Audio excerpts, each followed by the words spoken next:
The day I realized my manager truly hated me wasn't when she criticized my work or when she tried to take credit for my projects.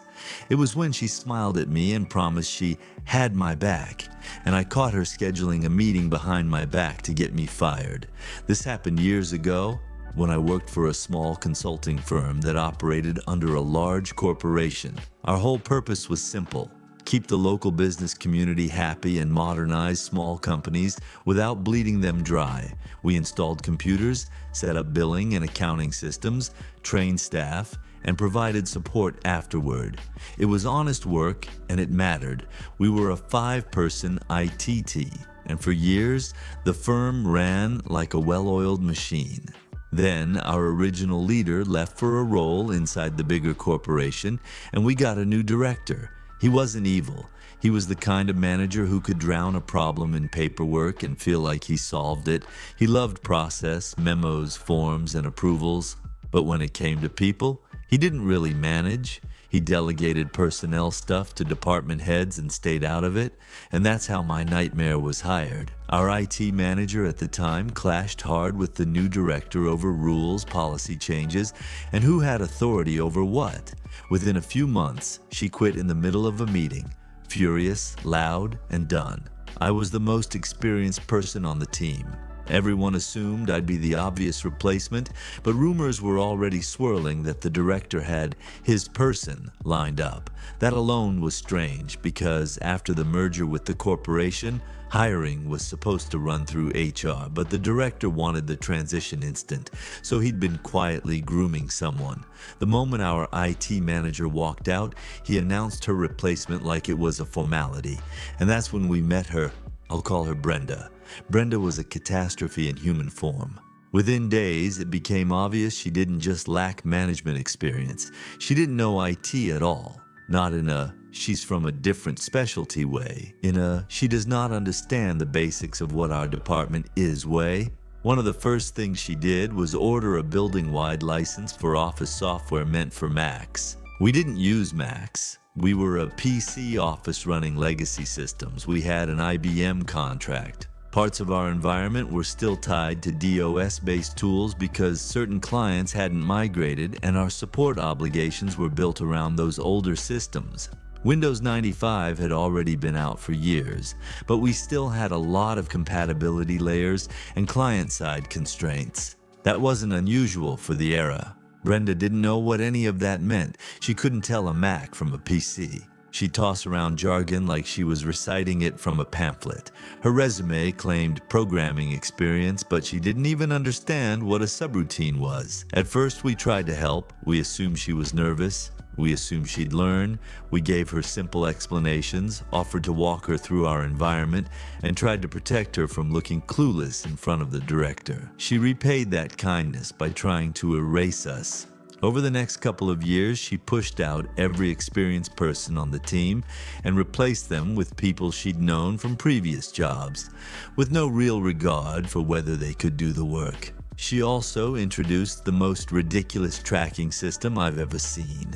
She demanded detailed time reports from everyone in IT, not just "What did you do today?" but a full breakdown. Who called, when we took the call, how long we spent talking, how long we spent traveling, how long we were on site, whether we were helping a client or doing internal work, and what we did in each chunk of time. The kicker? It wasn't used for anything. There was no internal ticketing system tied to it. No reporting, no data review, no efficiency analysis.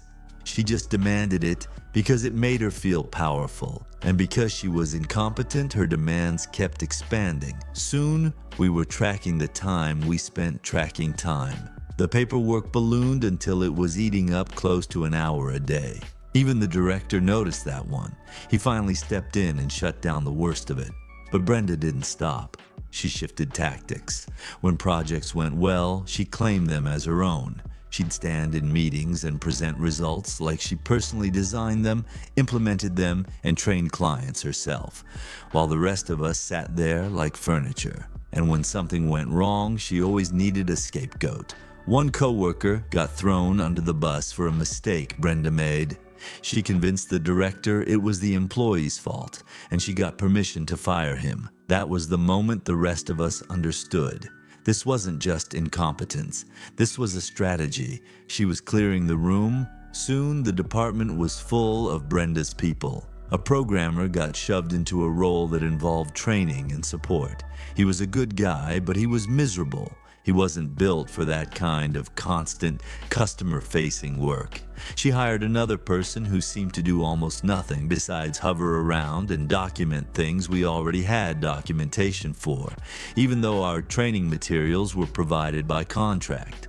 Somehow that person was paid far more than the rest of us. It felt less like hiring and more like she was building a personal entourage. I would have left if I could. But my wife and I had just had our first child. Pride doesn't feed a baby, so I stayed and I got careful. I started protecting myself the only way you can in an environment like that. Documentation. If Brenda tried to claim my work, I made sure there was a clear trail showing who did what, when, and why. If she asked me to do something, I made sure it was in writing. If I fixed something, I recorded the steps. If I made a recommendation, I wrote it down.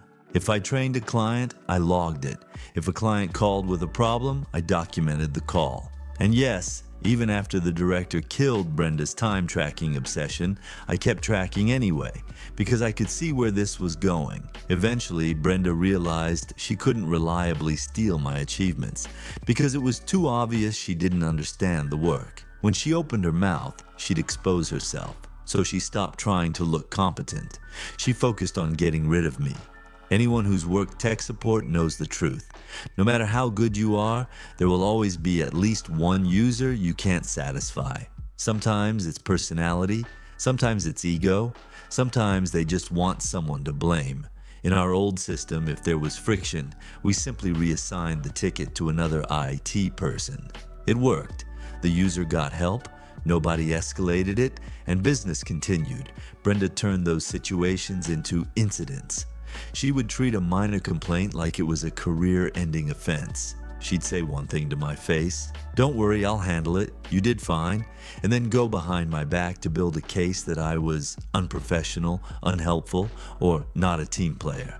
The first time I learned she was doing this, it was almost comical. A business consultant I worked closely with, a friend at that point, warned me ahead of time that Brenda was setting me up. He told me there was a meeting scheduled with the director, Brenda, the consultant, and me.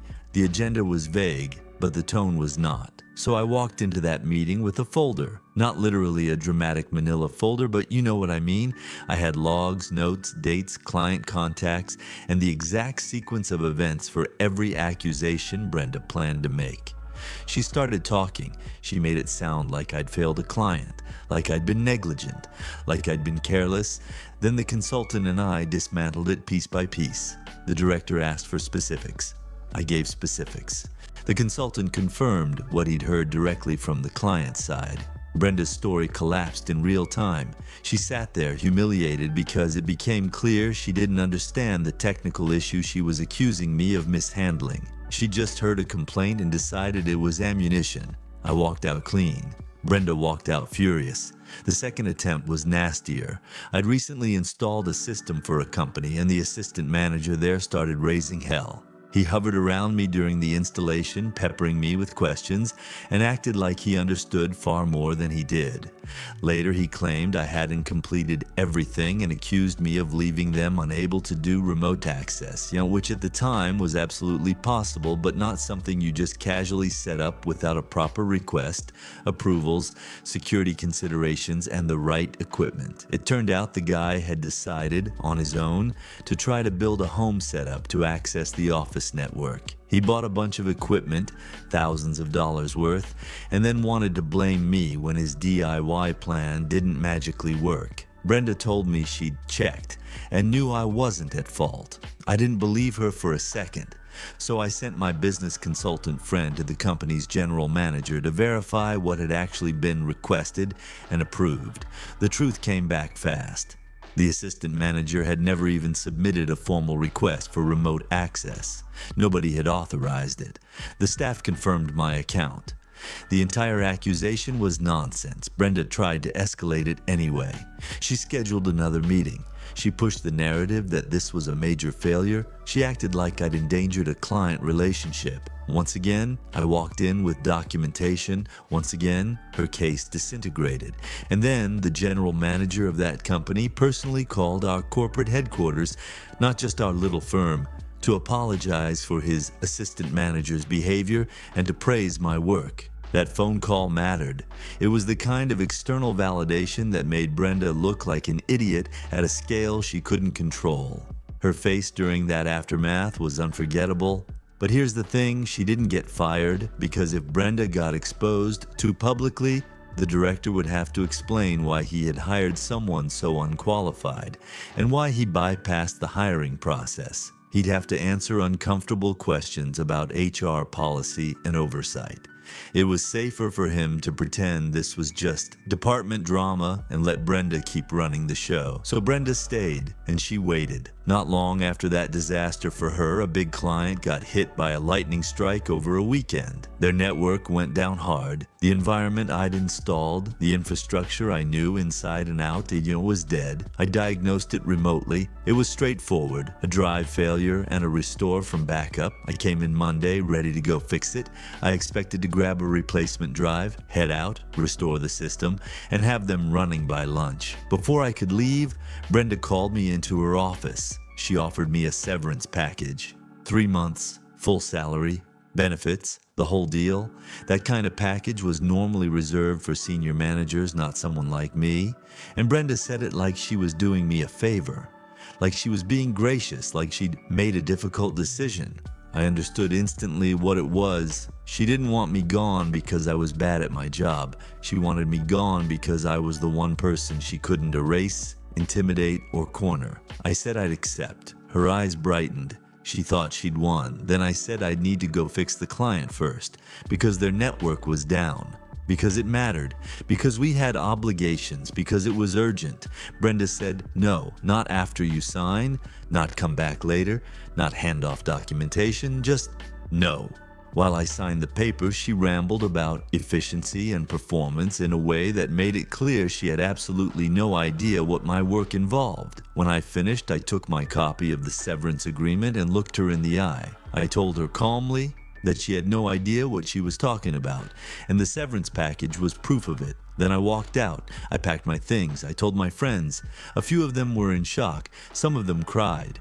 I'll be honest, my own eyes weren't dry. I had been there a long time. I cared about the team we used to be before Brenda turned it into her personal theater. But I also felt something else. Relief. Because Brenda didn't realize what she'd just handed me. For years I'd been building my own software business on evenings and weekends, openly, with the full approval of my previous manager before she quit. It wasn't a secret. It wasn't a conflict. It was something I was slowly growing because I knew one day I might need an exit. Now I had 3 months of paid runway, so I used it. I went all in on my business, and within a short time, it was making more than my old job ever did. And I used my connections to help a friend, the coworker Brenda had fired earlier, land a better job elsewhere.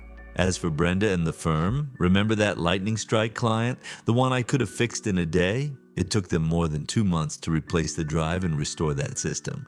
2 months. That client was furious, and they should have been. My former coworkers kept me updated for a while. They told me what I already suspected. Brenda's hires couldn't do the work. The people she brought in weren't just a little weaker than the old team. They were the wrong people for the roles. They didn't understand the systems. They couldn't handle the support load. They didn't have the instincts you build from years of being on site and solving problems under pressure. Clients started leaving, not 1 or 2, a lot. Over the next couple of years, the firm lost the majority of its client base, something like 70 to 75%. And once the clients went, everything else followed. Budgets shrank. Projects disappeared. Morale collapsed. The remaining good people found exits. The reputation we'd spent years building was gone. Brenda had gotten what she wanted. She finally removed me. And without me, and without the other experienced people she'd already driven out, the whole operation rotted from the inside until it couldn't stand up anymore. I used to imagine some dramatic moment where she got fired in a public disgrace, but real life doesn't always do clean endings. Sometimes the closest thing to justice is watching someone destroy the only thing keeping them afloat and still insisting it was everyone else's fault. And sometimes the best revenge is walking away with your life improved, your income higher, and the quiet knowledge that the person who tried to break you accidentally handed you the perfect escape. That's where the story ends. Thanks for watching.